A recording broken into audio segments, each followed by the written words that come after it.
Alors, petite vidéo pour vous parler des ordinateurs. Nos amis les ordinateurs. J'ai 3 ordinateurs à ma disposition.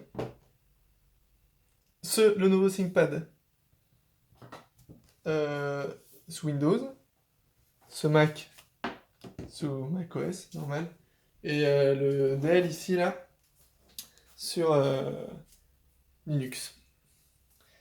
J'ai utilisé moi-même les 3 systèmes d'exploitation sur des longues périodes, plusieurs années chacun. Et du coup, je me considère comme un expert dans tous. Et je vais pouvoir vous dire lequel est le meilleur de manière objective. Donc, on a des ordinateurs de diverses factures. Je pense que le mieux, celui qui en tout cas a l'air le plus solide, celui qui est un des plus agréables à utiliser, ce serait le Mac. Donc on voit ici certaines fonctionnalités comme je suis capable d'ouvrir l'écran avec un seul doigt, que je montre, bah là si je fais ça, ça ne marche pas. Décevant. Je suis obligé d'utiliser mes deux mains. On peut plus se gratter en même temps. C'est problématique. Qu'est-ce qu'on a d'autre comme avantage? On voit la simplicité du trackpad. Un grand trackpad sans fioriture, quoi. Il n'y a pas besoin de 4 boutons. Genre, je pense que le pire à ce niveau-là. Enfin, le pire. Donc là, il y a le trackpad qui clique. Donc, c'est tout le trackpad qui s'enfonce. Ça, moi, je suis pas trop fan. Plus 3 boutons. Bon, les boutons, pourquoi pas. Mais je préfère les avoir en bas qu'en haut. Après, c'est pratique pour les utiliser en conjonction avec le petit bouton rouge, là, qui est une genre de souris. Je me demande si c'est pas éteint parce qu'il n'y avait plus de batterie. Bref, on sait. Niveau de l'écran, attends, je montre le dernier parce que lui, eux, ils ont vraiment fait ce qu'il y a de mieux. Genre, enfin, ce qu'il y a de mieux, c'est une façon, c'est ironique. Il y a un trackpad de qualité un peu merdique avec un, deux, trois boutons en haut avec bon, le téton et deux boutons en bas en plus. Donc on a vraiment tous les boutons là qu'on veut. T'as un lecteur d'empreintes, mais bon, je suis sur Linux sur celui-là, donc l'idée de lire les empreintes, franchement, pas vraiment. Il y en a un ici aussi. D'un point de vue de la taille, on voit que c'est globalement similaire. On est sur une base genre de 13 pouces ou équivalent. Donc là, entre le Mac et le, le nouveau, on voit que le Mac est légèrement plus compact, ce qui fait une différence hein, dans mon sac Princesse, hein, où le Mac rentre sans problème, mais les autres, ils stretchent un peu, quoi. Ils tiennent pas très bien. Ce qui a tendance d'abîmer le fond du sac à l'usage. Bon, bref, c'est pas très important. Qu'est-ce que je voulais dire d'important? Parce que le but, c'est juste de vous dire. Cet ordinateur-là coûte 2300 balles. Ce qui est scandaleux, parce que, bon, là, pour le moment, j'ai fait des éloges, j'ai dit qu'il était bien. Il y a quoi comme chose bien? T'as l'écran, le trackpad, le clavier, on va revenir là-dessus, il est un peu bien, et la batterie. La batterie est très bien, elle dure très longtemps, et elle se recharge très vite. J'ai aussi beaucoup apprécié l'USB-C, non mais zoom plutôt dessus, genre les ports USB-C là. Donc ça, j'ai trouvé ça très pratique. T'en as plein qui s'en plaignent, mais je trouve que c'est le turfu et qu'il est temps de bouger. Moi, je critiquerais pas Apple pour avoir fait ce changement-là, parce que bah, honnêtement, bon, c'est sûr que t'es obligé de racheter quelques câbles. Quand tu achètes un ordinateur à 2300 balles, ça fait chier d'avoir encore dépensé de l'argent pour acheter des câbles. Mais tu achètes un ordinateur Apple, tu as de l'argent à dépenser. Pourquoi j'ai acheté d'autres ordinateurs? Parce que j'avais cette machine-là qui était largement suffisante. Déjà, moi j'aime bien travailler sur Linux parce que tout simplement tu as une gestion des bureaux, une gestion des environnements qui me permet de facilement, je peux rapidement passer d'un bureau à l'autre et ça se fait instantanément, il n'y a pas d'animation lente, je peux facilement, voilà, j'ai pas besoin de la souris quand je suis sur Linux et c'est très agréable en fait de pouvoir rapidement aller d'un écran à l'autre. Par exemple, si j'ouvre un nouveau terminal, ils sont sur le côté, je peux tous les fermer rapidement. Le flux d'utilisation est très pratique. J'ai l'impression. Je regardais bizarrement le chat, j'ai l'impression qu'il voulait ton attention un peu. Je vais trouver une tulipe. Il n'y a pas un peu les fous. Bref, de la bestiole. Et du coup, j'aime bien ça. Et le problème, c'est que si je veux mettre Linux sur cette machine, j'ai pas de son. Aujourd'hui, on n'a pas le son sur les MacBook Pro quand on met Linux, ce qui est un peu embêtant, parce que je regarde quand même pas mal de vidéos. Et du coup, pour moi, bah, c'est pas possible de ne pas avoir le son. Euh, le trackpad est un peu merdique. En plus, la gestion sur Linux du trackpad est un peu merdique. Mais bon, bah, je peux toujours brancher une souris quand j'ai envie. Et puis, en fait, j'utilise principalement le clavier qu'on voit ici, généralement. Et du coup, j'ai pas vraiment de soucis. Avec la souris, j'ai pas trop besoin de la souris, je peux presque m'en passer sur, euh, sur Linux et c'est assez agréable. Donc le deuxième inconvénient qu'il y avait avec cet ordi, c'est que le clavier tombait en ruine. Donc déjà j'étais obligé d'utiliser un OS qui m'énervait. Le clavier tombait en ruine, c'est-à-dire que là on voit pas très bien, mais vas-y, tiens, je vais zoom dessus. Le mécanisme en fait de ces touches est très fragiles, elles sont très fines, et en fait, il y a un système où, quand on appuie dans les coins, toute la touche s'appuie, elles sont très agréables à utiliser, hein. Je m'y suis fait, et au début j'aimais pas du tout, et je m'y suis vraiment fait, et je tapais vite dessus, parce qu'elles sont un peu plus larges que les touches normales, il y a peu d'espace entre les touches, et on s'y fait, c'est un clavier qui était chouette à utiliser. Le problème, c'est qu'il est ultra fragile et qu'il se casse en fait avec des miettes de pain ou n'importe quoi, genre une poussière peut casser une touche, quoi.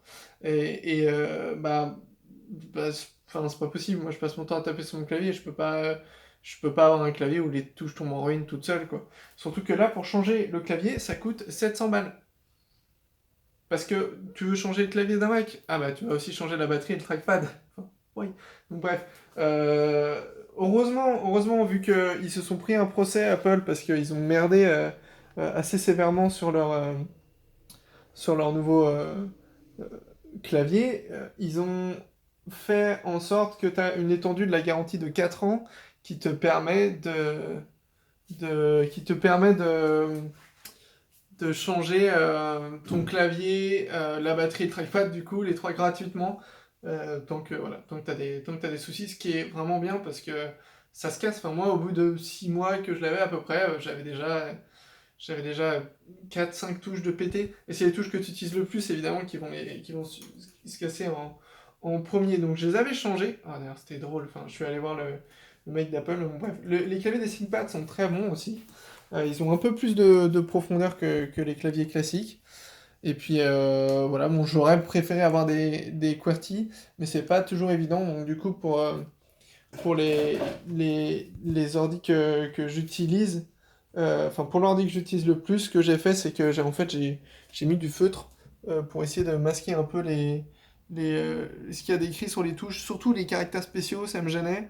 Donc voilà, j'essaie de un peu faire en sorte que j'ai au moins pas d'indicateurs visuels qui vont à l'encontre de ce que j'ai l'impression d'utiliser.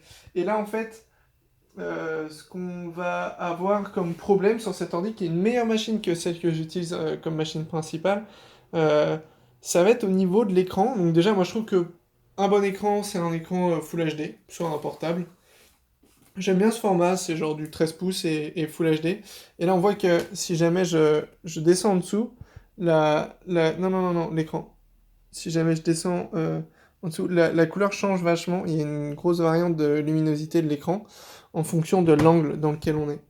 Et ça, en fait, c'est dû à, au fait que c'est une dalle TN.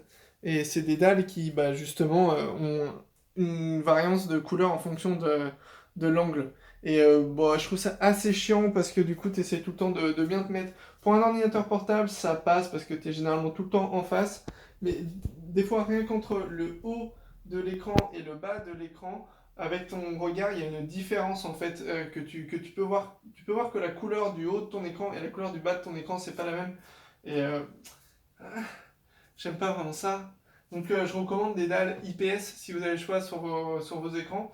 Après, un truc que j'aime bien, c'est que c'est une dalle mat, mais c'est aussi le cas sur celui-là, ça fait qu'il y a moins de reflets, donc ça fait qu'on voit moins bien quand on est à l'extérieur, parce que les reflets, ça évite que les reflets se diffusent sur l'écran et obscurcissent l'écran.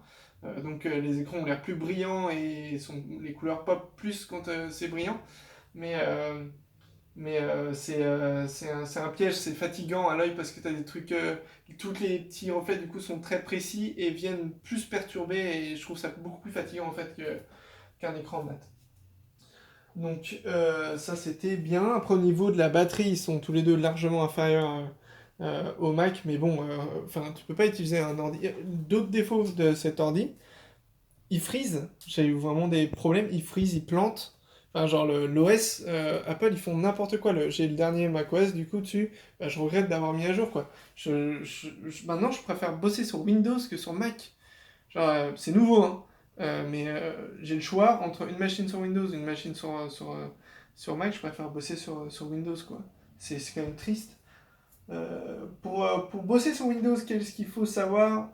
Aujourd'hui, on peut avoir l'intégration Linux sur Windows, ce qui est pas mal, qui permet d'avoir un terminal correct et d'avoir quand même beaucoup des avantages qu'on avait avant d'être sur le Mac, d'avoir une vraie intégration Unix.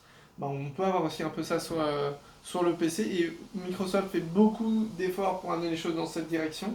Donc ça devient de plus en plus utilisable et puis t'as des logiciels comme Hyper qui sont un terminal codé en JS qui permet d'avoir un terminal assez correct en fait, même sur Windows. Et on s'en sort quoi, enfin on arrive à survivre, enfin, en tout cas moi pour mon utilisation de... il me manque quand même le défaut que je vais avoir sur Linux, sur Windows, c'est de ne pas avoir le gestionnaire de fenêtres que j'ai sur Linux qui me permet quand même vraiment de presque me passer de la souris et que je trouve trop confortable à utiliser. Donc j'aime bien Linux malgré le fait que voilà, j'arrive pas à installer ce que je veux. Au niveau des drivers, c'est toujours compliqué. Je m'en sers comme machine pour bosser et j'ai pas besoin de grand chose. C'est sûr que d'un point de vue de navigation sur internet, c'est plus lent que si j'étais sur Windows. Hein, genre, je pense que c'est les drivers vidéo qui sont toujours pas d'assez bonne qualité pour faire un travail correct par rapport à ce qu'on a quand on est sur Windows. Mais bon, ça fait le job et puis la batterie tient quand même pas mal.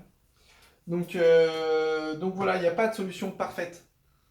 Les trois sont pourris en fait. Linux, tu vas avoir des galères avec les drivers, tu vas avoir plein de choses qui vont pas marcher, que tu vas pas perdre du temps à configurer. macOS, c'est de pire en pire. Et donc, si vous achetez un Mac, je vous recommande de prendre la version d'avant qui avait pas ce clavier-là. Donc, c'est-à-dire une version de 2000, je crois que c'était 2015, la dernière qui est sortie, qui était vraiment bien. Donc, un Mac de 2015 avec suffisamment de RAM et de disque dur pour tenir le coup. Le problème que vous allez avoir, c'est que bah, la batterie elle est usée, bah, c'est chiant à changer, tu peux pas la changer toi-même. Hein, sur des machines comme ça, tu le retournes, tu peux enlever la batterie directement. Un autre truc que j'ai apprécié sur cet ordi aussi, c'est qu'il y avait les ports derrière. Donc, si vous avez acheté un PC, ce que je recommande, c'est de chercher un écran Full HD, au moins 8 Go de RAM, ça suffit, pas besoin de vraiment plus, et un SSD d'au moins 256 Go. Je parle pour coder, je parle pas de machine pour faire des jeux vidéo, pour faire du graphisme ou du montage vidéo, je sais pas quoi. Pour coder, voilà, une petite machine comme ça pour un ordinateur portable. D'ailleurs, un des trucs que j'aime bien avec ces ordi, parce que pour vous donner un ordre de prix, donc celui-là 2300, celui-là je l'ai acheté à 380, et celui-là j'ai eu pour 320, 330, un truc comme ça quoi, donc c'est vraiment une bouchée de pain par rapport à l'autre. Ça reste un investissement, mais pour avoir un ordi professionnel sur lequel on peut vraiment bosser, et je vous assure que je travaille mieux sur cet ordi que sur celui-là, donc c'est quand même enfin sur le petit Dell là, que sur le Mac, c'est quand même des ordi qui valent vraiment le coup. C'est des machines en fait qui valaient cher à une époque, mais qui ont déjà quelques années. Celle-là, je crois qu'il est de 2014 ou de 2015. C'est la même chose pour le ThinkPad. Donc maintenant, le prix a énormément baissé en fait. Et le fait de pouvoir avoir des machines qui ont cette qualité à un prix si bas, c'est vraiment avantageux. Alors que la cote des Mac dégraisse beaucoup moins. Donc c'est avantageux si vous voulez vous revendre un Mac, mais c'est beaucoup moins intéressant si vous voulez acheter un ordi. Genre, si on achète ces ordis-là neufs, ça vaut grave pas le coup. Parce que c'est généralement des entreprises qui les achètent en masse, ils ont des gros tarifs et ils payent pas les taxes, donc bref, ils les ont à pas cher. Et après, on peut les trouver à vraiment pas cher d'occasion parce qu'ils sont vendus par les employés ou ce genre de trucs, ou rachetés en groupe d'occasion. Donc c'est très intéressant en fait. Souvent on trouve des revendeurs particuliers qui vendent ce genre de machines pro et qui ont vraiment des bonnes qualités et qui vont être beaucoup moins chères. Vaut mieux mettre le même prix dans un ordinateur pro d'occasion que dans un ordinateur neuf pour les utilisateurs. Et je pense que le côté ultra portable, etc., à moins que vous ayez un sac Disney qui est trop petit et dans lequel vous avez du mal à mettre vos ordis, c'est pas très intéressant. Je recommanderais de viser les ThinkPad qui sont un peu plus épais, un peu plus costauds que celui-là, avec des batteries qui tiennent beaucoup plus longtemps, qu'on peut changer facilement, qu'on peut facilement réparer. Celui-là, c'est pas mon ThinkPad préféré. Honnêtement, pour l'avoir utilisé, bon après, il y a quand même quelques ports. Par exemple, j'ai pas beaucoup de ports USB. Euh, ça, ça, ça passe, mais c'est pas, y a pas d'RG45 direct pour gagner quoi? Pour gagner 3 mm. Enfin, je sais pas, je trouve que c'est pas ultra important. Si vous voulez vraiment un ordi compact, autant prendre un Mac quoi. Genre, bon, bref, enfin voilà, c'est un peu le tour. Donc, les trois trucs que moi je regarde, c'est un écran, IPS si possible, Full HD, donc 1080p. Un SSD d'au moins 250 Go si possible, 128 Go ça peut aller, et puis au moins 8 Go de RAM. Après le processeur, honnêtement, je m'en fous un peu pour faire du web, n'importe quoi. Ça va, vaut mieux même une machine, j'aurais tendance à dire, vaut mieux une machine pas trop puissante pour coder, parce que ça vous permet de voir votre site laguer en fait. Et ça, en fait, c'est un gros avantage parce que si vous avez un ordinateur trop rapide, vous avez le défaut de mettre blindé de coder en mode peut-être trop gourmand. Et en fait, on se rend pas compte que son site, sur un ordinateur de quelqu'un qui a pas non plus énormément de moyens, il va être lent, il va être lourd. Alors que là, tu vas plus rapidement détecter les problèmes de performance. Et je préfère avoir ce rappel assez vite. Et puis en plus, il y a une forme de je sais pas, quand t'as beaucoup de ressources, d'un côté, tu peux les utiliser sans faire gaffe. Quand t'en as moins, t'es obligé d'un peu réfléchir, de dire, ah, attends, hop, de fermer quelques onglets. Et ça oblige à... Enfin, moi, c'est un truc qui est pas trop mal pour moi, parce que ça m'oblige à, de temps en temps, aller faire du ménage dans les onglets que j'ai ouverts, les trucs voilà, de faire un peu de... Je suis obligé de le faire pour mon ordi, d'aller prendre le temps pour, et quand je suis sur ma tour, mais laisse tomber, j'avais des trucs que j'avais ouverts depuis plusieurs années, sans mon ordi, que j'avais jamais fermé, quoi. Donc réellement, j'avais des fichiers texte qui étaient ouverts en attente que je fasse un truc avec depuis peut-être 2 ans, quoi. Donc, parce que pas de problème de ressources, quoi, 16 Go de RAM, un bon ordi, et puis voilà. Bref, donc c'est aussi pas mal des fois d'avoir besoin de redémarrer son ordi. Euh, voilà, c'est tout. C'est tout.